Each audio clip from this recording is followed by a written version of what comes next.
Pull-ups, no doubt, are an incredible exercise, particularly if you have a minimalist style setup, such as a home gym or just a bare bones type gym. It's gonna help you build your lats, build your biceps, it's gonna hit your rear delts, it's gonna hit your forearms. It's great, it hits a lot of the key boxes. But there are 3 things you need to pay attention to when you're doing your pull-ups so you can maximize the benefits while reducing stress directly on your joints. Number 1, you should set your shoulder blades down and back before you start your pull-up. So your shoulders should not be up top by your ears, they should be depressed. Number 2, once you're depressed in that position, imagine pulling your elbows down into your hip pocket.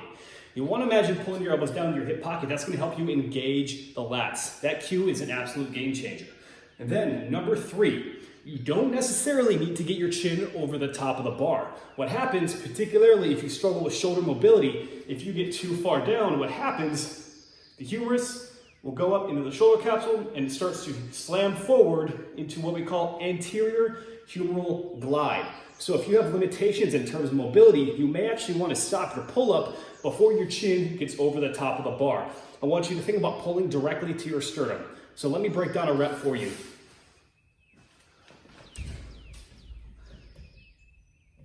Shoulder blades down, elbows drive, pull to your sternum.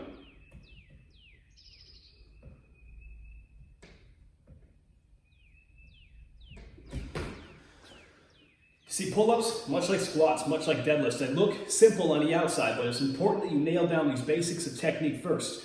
Otherwise, you're just going to be piling on a ton of volume and a ton of resistance on top of dysfunction. And that serves nobody. So, keep your shoulder blades down and back in that depressed position. Drive your elbows down into your hip pockets.